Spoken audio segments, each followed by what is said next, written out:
Olá pessoal, bem-vindo e bem-vinda ao canal Amu Invest. KNCA11, vale a pena? Venha saber.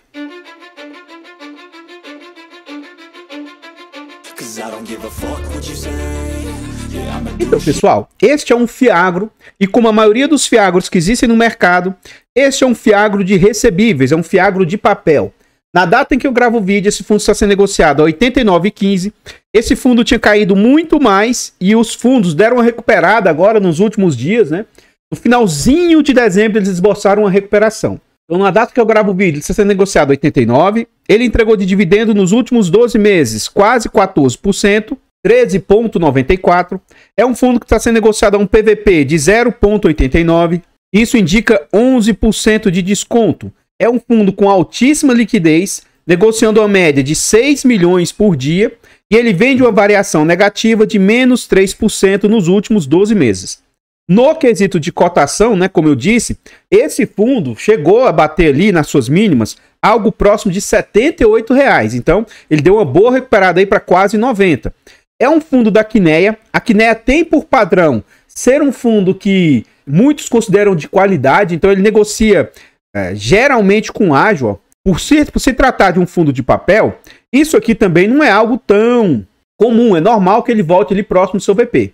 Mas durante uma boa parte ali, durante um momento que os fiagros estavam entregando muito, esse fundo aqui chegou a orbitar entre 110, 105 durante um bom período.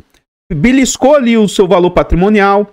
No final ali, já mais ou menos em meados do ano passado, 2024, ele voltou a patamares ali de 105, quando começou, entre aspas, tá, até a crise no setor de fiagros, que aí o trem degringolou de vez, esse fundo também não conseguiu segurar. Então ele teve uma queda gigantesca. Neste momento aqui, com este fundo, não foi anunciado nenhum problema, nenhuma inadimplência, nem nada, mas ele também foi puxado para baixo. Então ele chegou a beliscar ali os R$80, 70 e poucos reais, e teve essa grande subida aqui, apesar de uma pequena correção recentemente. Mas ele já deu uma boa recuperada em vista do fundo que ele teve. Então, para quem comprou nesses momentos aqui, fez uma ótima compra. Mesmo nesses atuais patamares, você comprar um fundo que vale 100 por 90, eu ainda acredito que seja, para quem quer o ativo, é uma boa opção. Deixa eu até fazer o alerta que eu gosto de fazer sempre. Isso não é que é para você comprar esse fundo, não. Estude para você tomar as suas próprias decisões. O que eu digo é, você comprar um ativo descontado, isso pode ser uma ótima escolha, né? Visando sempre o longo prazo. Continuando aqui, a gente vê algumas informações a respeito do fundo, tais quais o seu nome, o seu CNPJ. É um fundo para investidor em geral. Ele é de títulos e valores imobiliários, ele é um fiagro, ele é de segmentos outros, prazo indeterminado e gestão ativa. Sobre taxas, nós vamos deixar para ver dentro do relatório gerencial e não há que se falar de vacância para um fundo de papel. Esse fundo conta ali com quase 70 mil cotistas, 69 mil, e ele tem mais de 21 milhões de cotas emitidas. Ele vale atualmente R$ 102,17 e ele tem um valor de mercado de 2 bilhões 210 milhões de patrimônio. E o último dividendo anunciado e entregue pelo fundo foi de R$1. Continuando no site, a gente vê sobre o dividend yield médio do fundo. Então, esse é um fundo que, nos seus piores meses, ainda assim ele entregou acima de 0,9. E ele fica orbitando entre 0,9 e algo próximo de 1,2. Teve nos momentos que eu falei que os fiagros estavam pagando muito, esse fundo também entregou um dividendo mais elevado, acima da casa de 1,2, mas atualmente ele vem se mantendo ali próximo de 1%. Então entregas ali de 0,99, 1, 97, 96, mas também entregas ali de 1,9, 1,10, 1,9, 1,10, mas o dividendo ele vem até numa tendência de queda, Apesar da Selic voltar a subir, então acredito que em breve esse fundo pode voltar a começar a entregar um dividendo um pouquinho melhor, Mas nesses momentos aqui era o momento em que, principalmente, a inflação estava bem alta, E fez com que esse fundo ele também tenha ativos atrelados a IPCA, fez com que esse fundo entregasse muito alto aí. Então, nominalmente dizendo, os dividendos vêm meio que reduzindo. Atualmente está algo na casa ali próximo de R$1.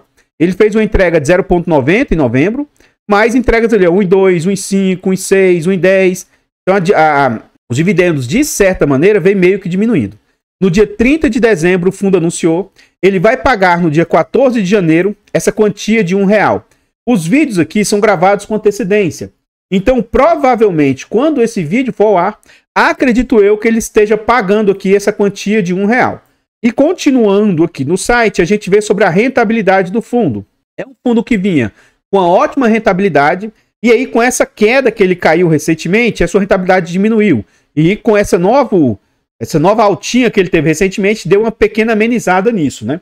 Então aqui não tem o atual CDI, tá? Só tem até o mês passado, até dezembro. Mas atualmente o fundo vem com a rentabilidade de 30%.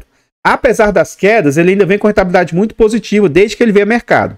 A inflação do período é 15%, o IFIX 11%, apesar de que não tem, por enquanto, né?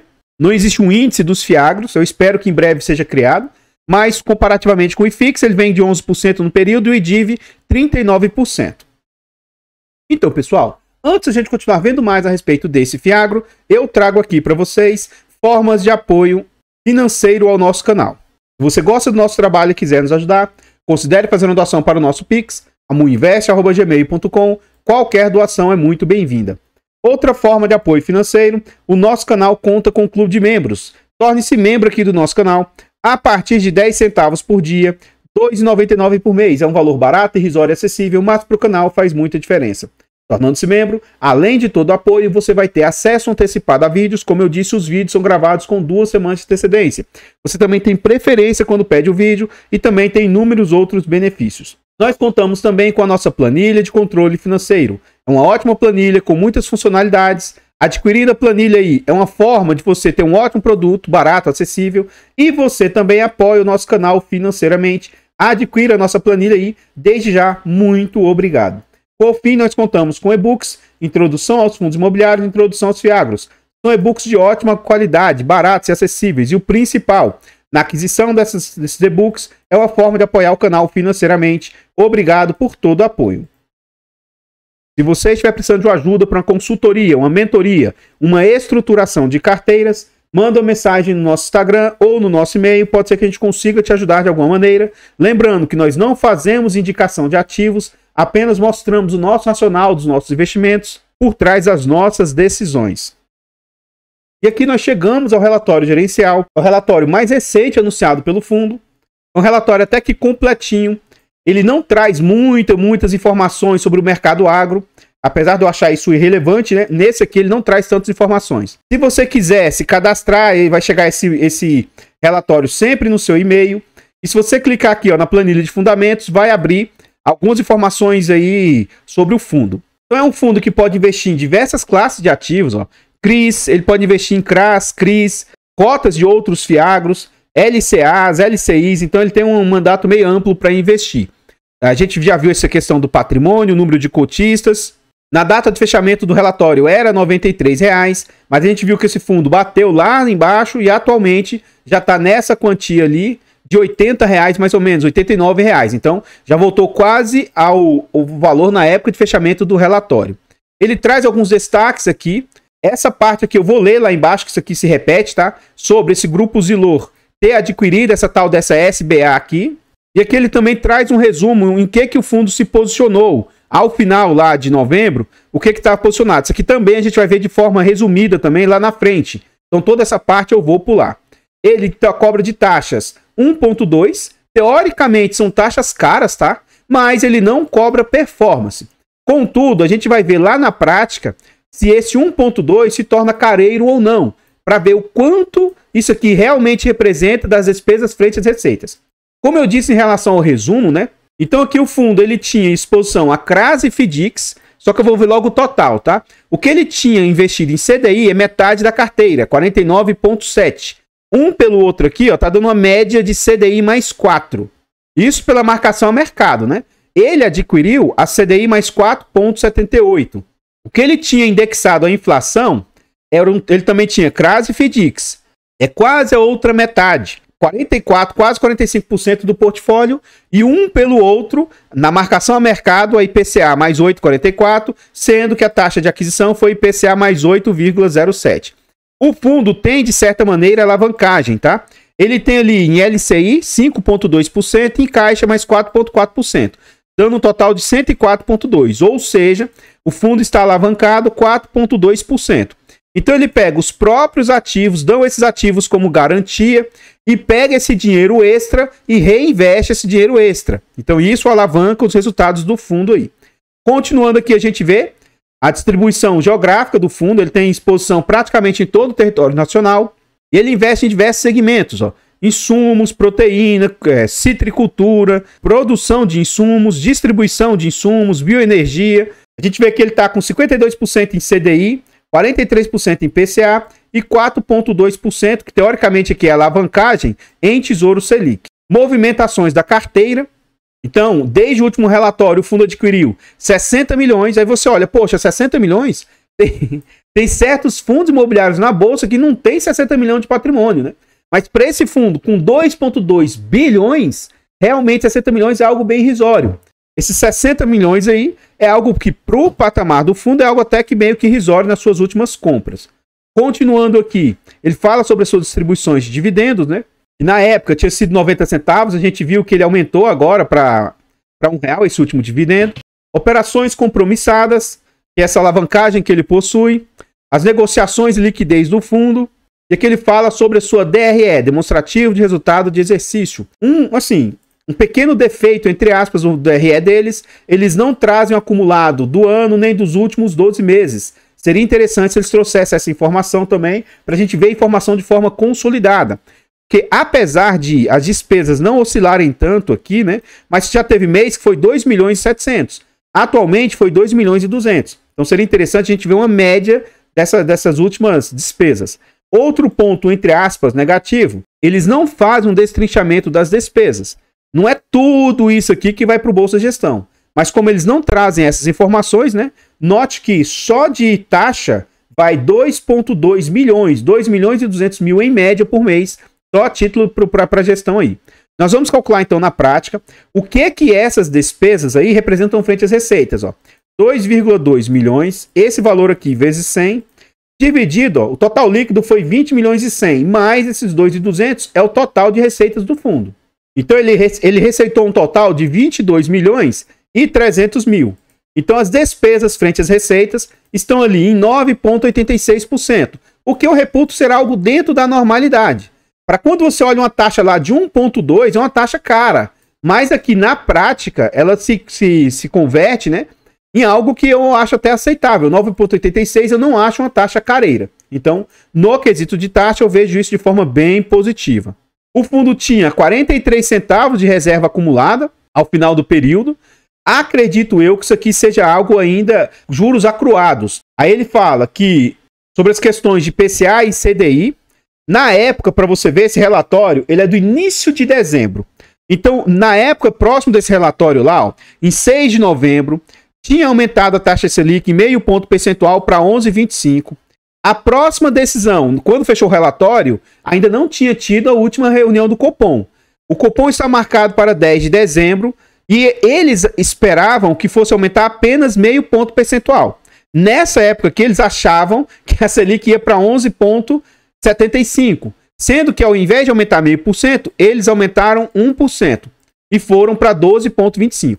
Alguns analistas aí que eu andei observando, eles acham que pode aumentar mais 1% ainda. Eu acho, que eu já vi outros analistas também, né? Eu acho que ao invés disso, vai ter aí 1, 2, 3 reuniões se mantendo nesses 12,25 e aí só depois disso talvez venham aumentos. Agora, o que vai acontecer na prática? Isso é futurologia, ninguém sabe. Tem uma corrente que acha que já aumenta mais 1% na próxima reunião do Copom. E já existem alguns que acham que eles vão ali ficar durante 1, 2 ou 3 reuniões, né, estudar mais ou menos 2 ou 3 meses, sem que haja aumento, apenas mantendo esse último aumento que ocorreu aí. Então, pessoal, antes a gente continuar vendo mais a respeito desse Fiagro, eu trago agora para vocês formas de apoio gratuito ao canal. Se você não quer ou não pode nos apoiar de forma financeira, considere nos apoiar de forma gratuita. Basta simplesmente aqui no canal você deixar o like, comentar, compartilhar, se inscrever aqui e ativar o sino. Tudo isso é de graça e pra gente faz muita diferença. Nós estamos com o objetivo aí de chegar a 20 mil inscritos. Se inscreva no canal, nos ajude a chegar a essa marca. Desde já, muito obrigado. Comenta aí pra nós se você tem algum Fiagro. Já vi alguns comentando aqui, né, que não quer Fiagro nunca mais, que desistiu dos fiagros, os fiagros não prestam, né? A Quineia, ela tem por trás uma empresa ser muito sólida. Ela tem sempre resultados muito positivos e acredito, apesar de eu não ter e eu não gostar dos ativos da Quineia, acredito ser uma ótima gestora e um ótimo fundo. Então, esse, por exemplo, não tem nenhum problema, pelo menos não por enquanto, e o fundo segue muito bem, né? Então, tem um outro fundo que teoricamente é um irmão da Quineia, que é o Rura 11. A Quineia, a dona mesmo, que é majoritária lá na Quineia, é a Itaú. E a Itaú fez um outro fundo que chama Rura 11. Já no Rura 11, ele apresentou algumas probleminhas lá. Então, nesse sentido aí, né, nada impede que possa vir a dar problema nos ativos aí. De toda maneira, problemas são questões temporárias. Geralmente, tem garantias por trás, né? Então, não necessariamente, se apresentar algum problema, significa que o fundo vai perder os recursos ali. É só inadimplência ou calote, não necessariamente significa que perde ali o que está ali investido, né? Mas, geralmente, às vezes, o mercado precifica como se fosse ocorrer algo nesse sentido. Para esse fundo em particular, não ocorreu nada, mas o mercado precifica como o mesmo risco sistêmico de todos os fiagros. Além do mais, o fenômeno da marcação ao mercado, né? E aí exige mais prêmio dos fundos, aí, dos ativos negociados em bolsa, e mesmo que não tenha tido nenhuma intercorrência, derruba a cotação para que o dividendo entregue passe a ser um dividendo mais atrativo. Então esses dois fatores aí corroboram nas quedas. Só que esse fundo ele voltou muito rápido, né?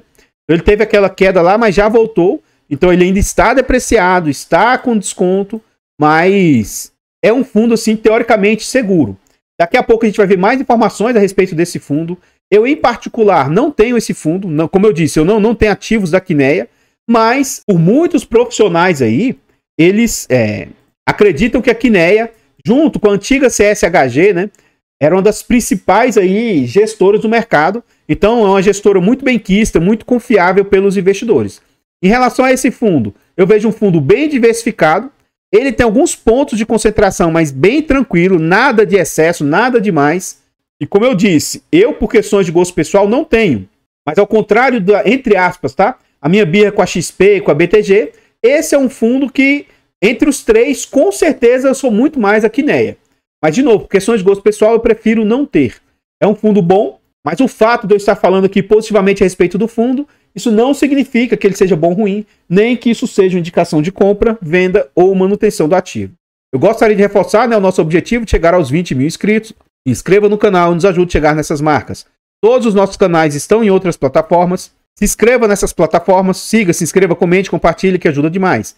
Eu abro caixas de pergunta frequentemente no Instagram. Deixe a sua dúvida lá que eu vou procurar atender com a máxima rapidez. E se você estiver precisando de ajuda para consultoria, mentoria ou estruturação de carteiras, manda uma mensagem no nosso Instagram ou no nosso e-mail. Pode ser que a gente consiga te ajudar de alguma maneira. Voltando ao relatório gerencial, aqui ele traz os últimos dividendos e o que isso representava frente à cotação na época, tá? Então você vê que a rentabilidade dele tinha bastante oscilação porque estava mais alta a cotação na época. Aqui ele também mostra a cotação diária do fundo. Isso aqui ele pegou do dia 5 de dezembro na época. Então, a gente viu que o fundo já chegou a bater menos que R$80, algo na faixa de 70 e pouco. E hoje já está mais também do que R$85, está na faixa de 90. Aqui ele mostra se, para quem comprar o fundo a 85, estaria recebendo ali IPCA mais 13. Quando tira as taxas, cairia ali para IPCA mais 12. Quem comprou também a 85, receberia ali CDI mais 16, tirando as taxas, receberia ali CDI mais 15. Continuando, ele mostra a tabela de sensibilidade. O que o fundo estima se a inflação for batendo esses valores maiores aí, ó. 3,5, 4,5, 5,5, 6,5. Isso aqui é o ano, né? O quanto eles devem entregar por cota aí, ó. E isso também, há um CDI também a 10,5. Se o CDI for média de 14% e o IPCA for a média de 5,5%, eles estimam aí que vão entregar 1,30 em média de dividendos, tá? Então, só que isso aqui, uma inflação nesse patamar e o CDI nesse patamar não é algo duradouro nem sustentável. Se isso ocorrer durante muito tempo, é para lascar a economia toda, né? Continuando aqui, ele traz a carteira de ativos. Todos esses primeiros ativos, até essa linha aqui, são todos indexados a CDI. Ele não tem alta exposição, mas sempre fique esperto quando você for olhar a carteira de ativos da duplicidade de devedores. Por exemplo, Usina Itamaraty, ó. 3% do PL, 3%, então na casa de 6%. Algo totalmente tranquilo. Esse Tecnomil aqui, ó, eles têm 3 tranches, quase 9%. Também é uma exposição alta, mais tranquila. É só que tem que estar ciente dessas exposições aí. Outra coisa, né? Com o advento que ocorreu lá no HCTR, Deva, Versalhes, etc., também é importante saber se esses devedores aqui não são do mesmo grupo econômico, né? Acredito eu que não seja. Então, de certa maneira, ele não tem concentração de devedores CDI, tudo abaixo de 10%, apesar que hoje, para você ter mais segurança, é até melhor que seja abaixo de 8, 7 as concentrações. E PCA, ele também não tem concentrações de devedores aqui, ó, tudo com percentuais baixos. E FDICs, que ele tem concentrações altas, entre aspas. Um FDIC ali com 8,7% e outro FDIC com 6,1%. Também não é nada demais assim em termos de concentração. Aqui ele fala sobre acompanhamento da carteira, aquilo que eu falei que a informação lá em cima ela se repetia, né? Então, esse Salto Botelho Agroenergia, que é SSBA, essa empresa foi comprada por esse grupo Zilor. Nessa compra aqui, ó, o fundo vai destravar um valor. Que acontece? Ó? Vale destacar que ao longo de dezembro apuramos um ganho extraordinário de 30 centavos por cota. Eles colocaram uma cláusula lá que se a SBA fosse comprada, eles receberiam esse prêmio aí. Então, esse ganho será incorporado à reserva de lucros acumuladas, alcançando, então, mais de 70 centavos. Lá em cima a gente viu que ele tinha 40 centavos de reserva, agora vai passar a ser 70. Esses 30, acredito eu, que realmente transitaram pelo caixa. Eu não sei se os outros 40 e poucos transitaram. Se tiver transitado, ele vai ter uma ótima reserva aí, que vai fazer frente a possíveis momentos que o fundo estiver distribuindo menos ou passar por possíveis dificuldades lá na frente. Aqui entra nos devedores do fundo, né? Eu sugiro que toda vez que você chegar, geralmente isso aqui está no final do relatório, tá? Chegar nessa parte, estude. Essa é a parte que para mim deveria ser mais estudada. O que é essa Uisa? Lá em Mato Grosso. Esse é um CRA baseado numa usina sucroalcooleira denominada Itamaraty. Ela fica em Nova Olímpia, Mato Grosso. A usina possui como grande vantagem competitiva a propriedade de aproximadamente 40 mil hectares de canaviais de açúcar. Cana, né? E garantem 60% do suprimento de cana-de-açúcar. A Uisa produz açúcar branco voltado para o mercado doméstico, sendo uma das líderes no mercado centro-oeste e norte do Brasil. No mercado de etanol, a Uisa produz principalmente o etanol anidro, utilizado na mistura da gasolina combustível. O que foi dado como garantia dessa dívida que foi feita aí? Ó?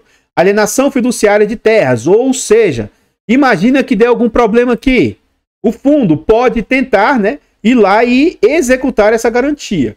Se a terra que foi dada como garantia é a própria terra onde é produzido, pode ser que talvez o fundo não consiga executar, porque aí tem questões judiciais um pouco complexas. Mas, enfim, terras foram dadas como garantia. Alienação fiduciária de soqueiras, penhor de cana-de-açúcar, fundo de reserva. Então, assim, tem diversas garantias que foram dadas, né? Se ocorrer algo grave, o fundo vai lá e usa essas garantias que foram dadas e tenta reaver o dinheiro. Não ache que esse processo de retomada de garantias, de retomada de bens, de tentar resolver situações são algo rápido de ser resolvido. Mas saiba que tem uma camada de garantia por trás. Se ocorrer algo grave, não é que o dinheiro vai sumir e o fundo perdeu os recursos. Geralmente as pessoas precificam os fundos que estão tendo problema aí de inadimplência ou de calote, né? Como se fosse perder todo o recurso ali investido. Então, não é bem por aí. Estude essa parte final do relatório para você tentar entender minimamente quais são os ativos e o que funciona como garantia ou não, o que foi dado como garantia ou não. Então, pessoal, eu tinha para trazer a respeito desse Fiagro são somente essas informações. Eu gostaria de agradecer imensamente todos vocês que nos apoiam, seja de forma gratuita, seja de forma financeira. Considere se inscrever no canal e nos ajudar a chegar aos 20 mil inscritos. Desde já, muito obrigado. Eu vou ficando por aqui e eu espero encontrá-los nos próximos vídeos. Fiquem todos com Deus, tenham um bom dia, uma boa tarde, uma boa noite e... fui!